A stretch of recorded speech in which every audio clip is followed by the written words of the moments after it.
E aí, pessoal, tudo bem? Nós estamos aqui para mais um de nossos encontros. E hoje, pessoal, a gente vai refletir, a gente vai estudar sobre os últimos sutras do Yoga Sutra de Patanjali, né? Que é do 49, 50 e 51. E a gente termina o capítulo 1 do Yoga Sutra de Patanjali. Lembrando, pessoal, que o capítulo 1 do Yoga Sutra ele recebe o nome de Samadhi Pada ou Sadhya Pada, né?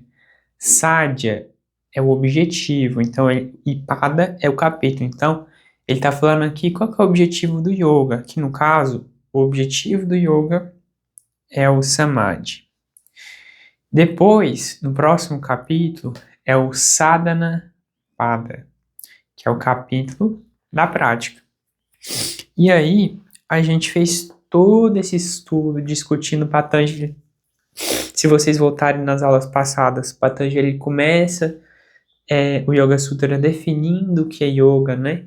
Yoga é o aquietamento dos processos da consciência ativa, é o aquietamento, a cessação dos processos da consciência ativa, que seja. Depois ele define esses 5 tipos de processos da consciência. Depois ele fala que essa cessação, esse recolhimento, acontece através de abhyasa, vairagya, né, que é a renúncia, e a questão da prática, da disciplina. Depois ele começa a descrever os estados de samadhi e muitas coisas ali. Depois o que causa, o que perturba a mente, o que traz a tranquilidade da mente. Depois até a gente chegar onde a gente está agora, né? E aí no próximo capítulo, que é o capítulo da prática, não é tantas coisas abstratas igual teve nesse capítulo 1, né? Tem muita coisa prática também ali que é muito legal. Então, meus amigos, vamos lá, né? A gente vai no Sutra 49 agora. A professora Glória Areira coloca assim: o conhecimento, chamado de Ritambhara Prajna, tem um objeto diferente do escutado e inferido, pois Ritambhara Prajna tem algo específico como objeto. Então vamos ver o que ela comenta. O conhecimento comum dos objetos vem da percepção, da inferência e de palavras escutadas. Por exemplo, assim, o que ela está falando aqui? Como que a gente conhece alguma coisa? Ou a gente, pelo um processo lógico, por exemplo, assim, vamos pensar. Se eu tenho uma macieira que dá fruta, vai dar maçã, qualquer macieira que eu vou inferir que, nossa, por ela ser uma macieira, ela vai dar uma maçã, alguma coisa assim. Ou então, pela própria percepção, eu vejo aquela coisa ali, claramente com os sentidos, né? Utilizando os sentidos, seja a visão, o olfato, a audição, né? Por exemplo, se eu cheiro aquela coisa ruim, que trem tá estragado. Então, é uma forma que a gente entra em contato com o objeto e a partir desse contato a gente pega um conhecimento. Igual ela falou, seja através da percepção, da inferência ou de palavras escutadas. Mas é uma forma que a gente entra em contato com aquilo e que a gente adquire aquele conhecimento. Aqui, esse Ritambhara Prajna, ele vem diferente, não é um conhecimento comum dessa forma, digamos assim, certo? É um conhecimento de uma outra ordem, de um outro sentido, digamos assim. E aí ela dá seguimento. A percepção depende dos sentidos, igual eu falei para vocês. A visão, o olfato, a audição, etc. E a inferência depende dos sentidos e de conclusões a partir da percepção, certo? As palavras dão informações sobre os objetos que estão distantes, não disponíveis para o sentido. O conhecimento chamado de Ritambhara Prajna é diferente da percepção, da lógica e da percepção indireta que vem das palavras, pois o objeto desse conhecimento é o si mesmo, é o próprio sujeito. Ou seja, isso é uma discussão que daria muita discussão dentro de um campo da filosofia, que é a epistemologia, né? A epistemologia, ela é a filosofia da ciência, né? Como que a gente conhece alguma coisa, como que envolve esses métodos e tudo mais, inclusive até mesmo um método científico, né? Tudo isso são coisas que a epistemologia estuda. Agora, quando a gente passa, porque dentro da epistemologia também tem essa discussão, por exemplo, o observador, o que é observado e o que surge disso tudo, né? Só que aqui, o que Patanjali está colocando é um conhecimento em que o observador e o observado, né, o objeto e o sujeito, ele é o mesmo. O nosso objeto de estudos dentro do yoga é nós mesmos. Então, esse conhecimento, ele é de uma outra ordem. E aí ele coloca esse Ritambhara Prajna, porque essa palavra Prajna, ela tem um sufixo e um prefixo, né? Esse sufixo esse pra e o jnana. Prajna, prajna ou pragyana, não importa. Mas esse jnana é um conhecimento, esse pragyana é como se fosse um conhecimento superior. E esse Ritambhara, que a gente até mesmo estudou na nossa aula passada, ele está falando de uma percepção superior, uma percepção da verdade, a palavra que a gente queira usar, que vai trazer esse conhecimento superior. Entende? E essa percepção, ela está muito ligada com esses estados de consciência de nós mesmos. É um estado de consciência que vai revelando esse conhecimento superior. E isso, a forma de adquirir esse conhecimento, ele é diferente da convencional que nós usamos, como ela acabou de falar, seja através da percepção, do uso dos sentidos, ou através da lógica, da inferência, da dedução, ou através de palavras escritas ou de outras pessoas, digamos assim, né? Então, é muito interessante, assim, como Patanjali coloca e como a professora Glória Areira coloca também, né? E vamos pro 50 então, meus amigos. A professora coloca o seguinte, agora fica legal também. O samskara, que nasce daquela Ritambhara Prajna, o conhecimento que carrega a verdade do sujeito, se opõe aos outros samskaras, as tendências anteriores ao conhecimento claro do eu. Samskara é uma coisa, um conceito muito importante dentro do yoga.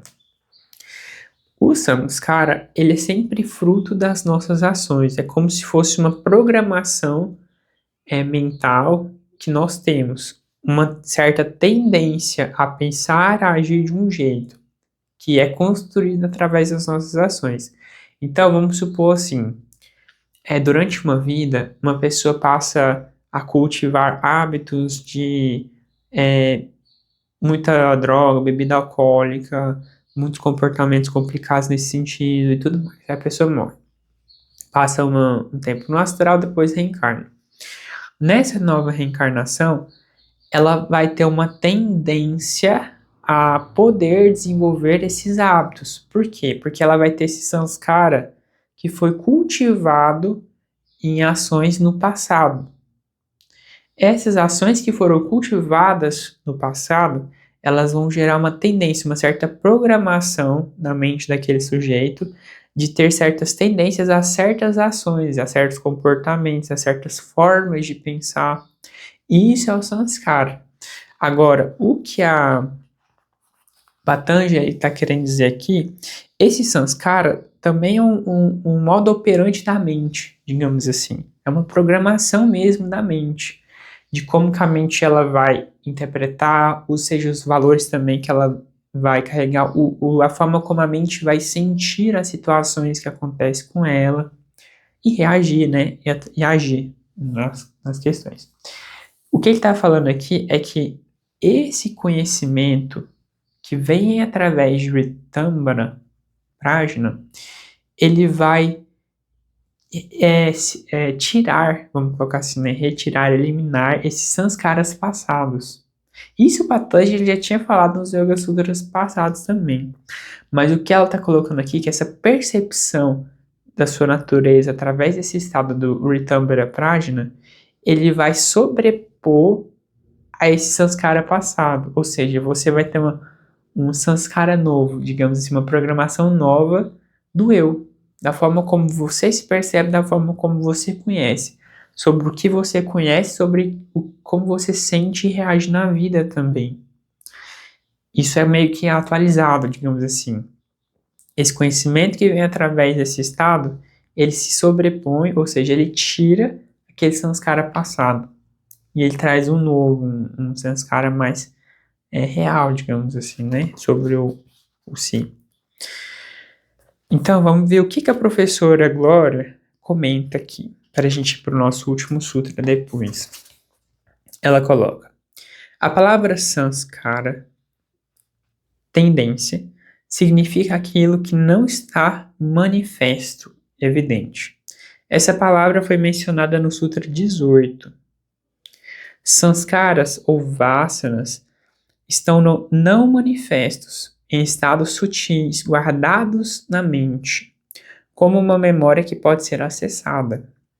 A palavra inconsciente é usada como referência a uma vasana ou a um sanskara que está na mente, que pertence ao chamado Sukshma Sharira, corpo sutil.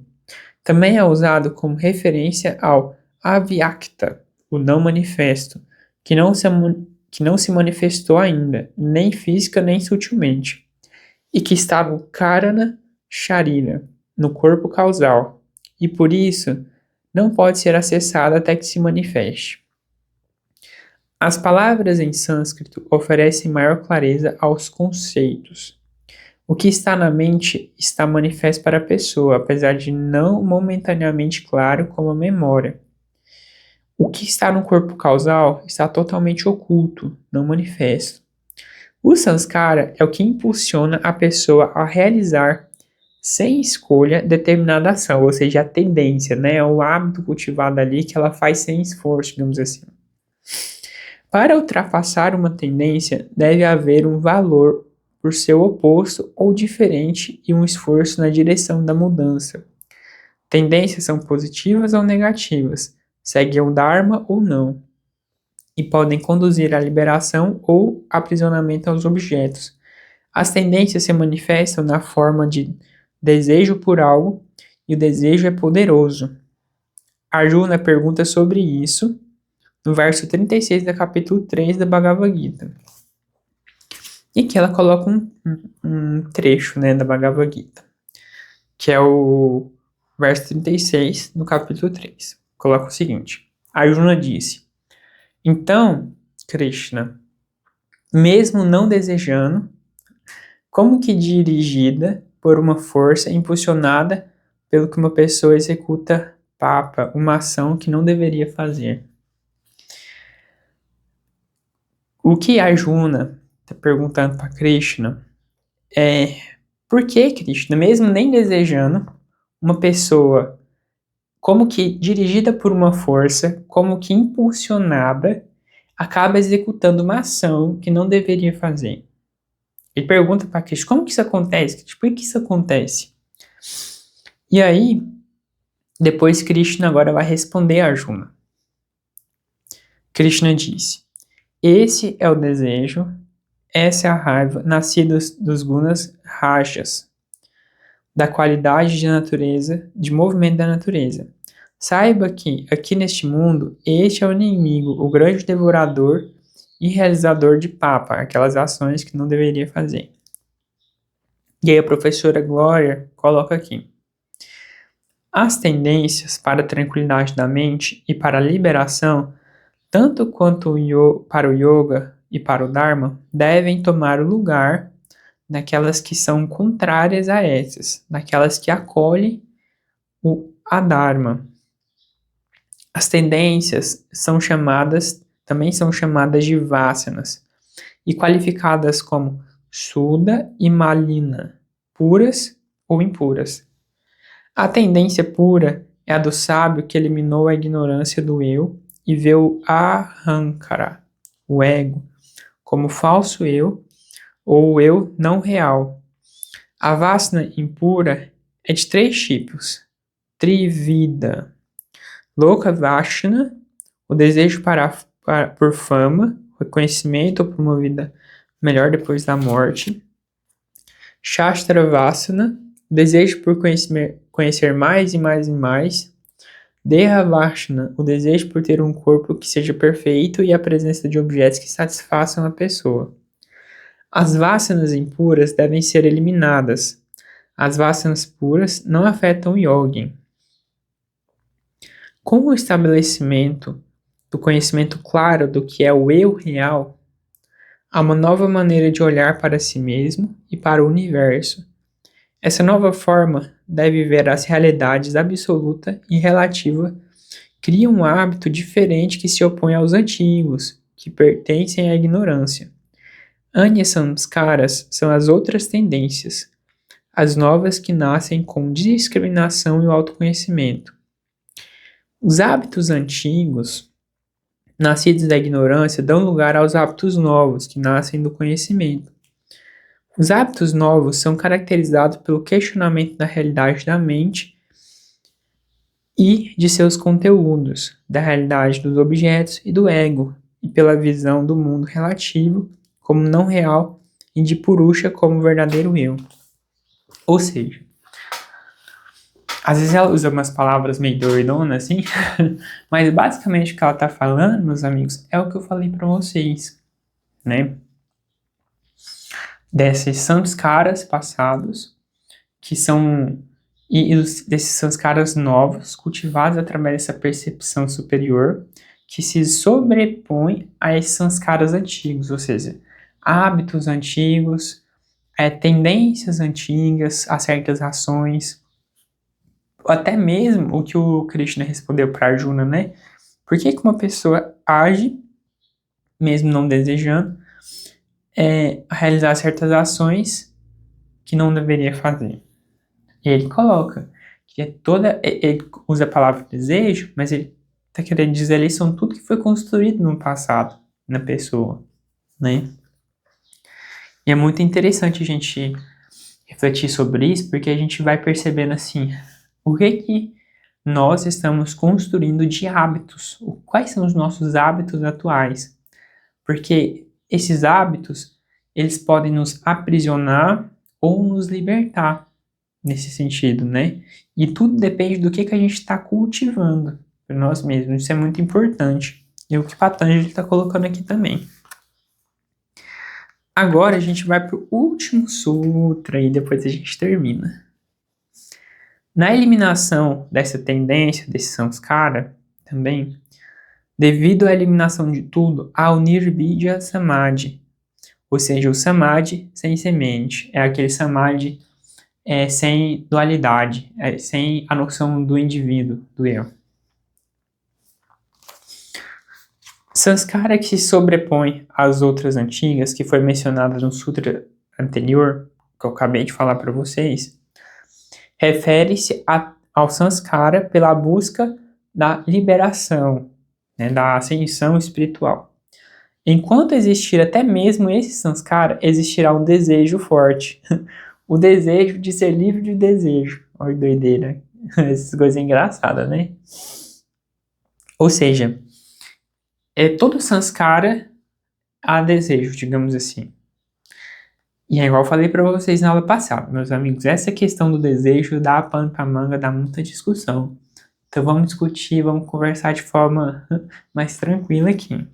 Mas o que ela está querendo dizer aqui nesse sutra é o seguinte: até mesmo esse sanskara que vai ser sobreposto aos sanskaras antigos, esse sanskara pela busca de ascensão espiritual, pela busca da liberação, até mesmo esse sanskara carrega o desejo, seja o desejo de iluminação, seja o desejo de evolução, seja o desejo de ascensão, e é disso que ela está tratando aqui. Isso não significa que é algo ruim, mas o que ela está falando aqui é que o estado de Nirbija Samadhi, o Samadhi mais profundo que existe, Nesse estado, até mesmo esse sanskara da busca da iluminação, pelo desejo de ascensão espiritual, pelo desejo de iluminação, ele é eliminado. Ou seja, a pessoa ela vai muito além, digamos assim, né? Mas isso é um estado avançadíssimo. É tipo assim, é nível Jesus. Vocês entenderam? É nível Jesus para mais, assim, se a gente fosse comparar. É nível Buda, nível Jesus, é isso. Aqui a gente está refletindo, né, digamos assim. Aí a professora Glória coloca uns comentários aqui, vamos lá. A tradição oral diz: aquilo através do qual você tudo renuncia, isto é, o ego, renuncie a este. Shankara, no verso 12 e 13 do seu texto Upadesha Sahasriri, diz: tendo abandonado também o orgulho de ser conhecedor de Brahma, essa pessoa é sábia, e não outra. O que ele está falando aqui é tendo renunciado até mesmo o desejo pela iluminação, né? É isso que ele está falando aqui. Eu desejo. Porque aí a gente entraria num tópico, numa discussão, que muitos vão chamar também de materialismo espiritual. Por exemplo, uma pessoa, entre aspas, assim, normal da nossa sociedade, ela vai cultivar muitos desejos, muitas paixões, e em muitos dos casos, esses desejos eles não vão trazer mínima satisfação real para aquela pessoa. São necessidades totalmente desnecessárias que aquela pessoa cultiva. Só que o que vai acontecer? Ela pode desejar, nossa, o último iPhone, o último smartphone daquele momento, só que fica aquela busca frenética, desejar roupas caríssimas, que no fim não vai mudar nada na vida daquela pessoa. Aí ela começou na busca espiritual. Aí ela vai desejar um monte de coisas, desejar, sei lá, ser evidente, incorporar espírito, ser iluminar. O desejo, ele vai ser o mesmo, digamos assim. O que ela vai mudar é desejo para uma coisa, desejo para outra coisa. Mas o desejo ele é o mesmo. Então, vai ter uma discussão muito grande ao redor disso, como se fosse um materialismo espiritual. Mas isso também é uma discussão muito grande, assim, daria uma palestra sobre isso, né? Mas é interessante a gente colocar essa reflexão aqui, porque ele está querendo dizer aqui de renunciar até mesmo o desejo da iluminação, o desejo de não ter desejos, você entende? E é interessante tudo isso.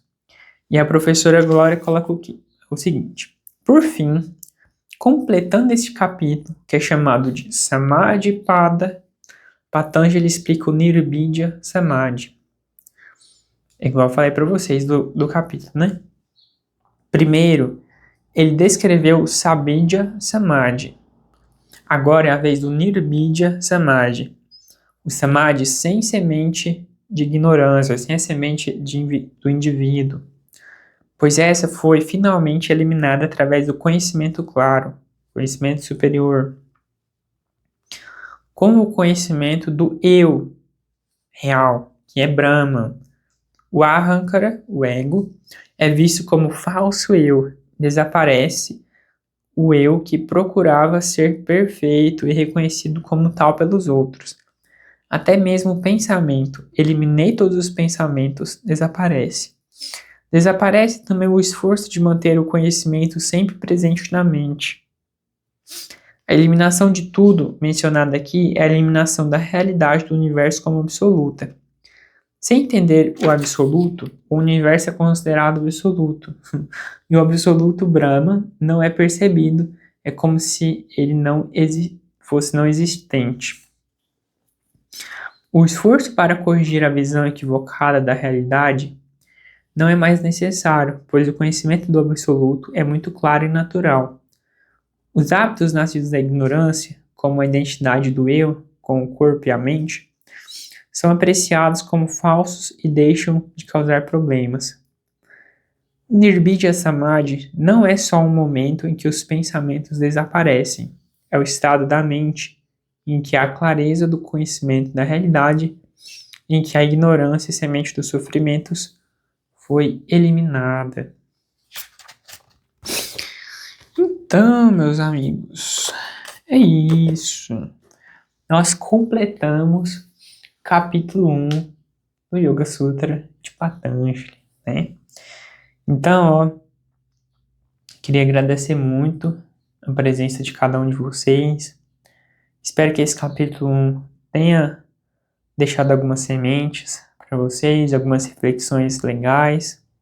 Espero que tenha sido proveitoso, né? Agradeço muito a todos que participaram. E agora a gente vai dar prosseguimento, né, ao capítulo 2 do Yoga Sutra. Mas muita gratidão a todos que estão presentes, acompanhando. E até a nossa próxima aula. Namastê a todos, pessoal.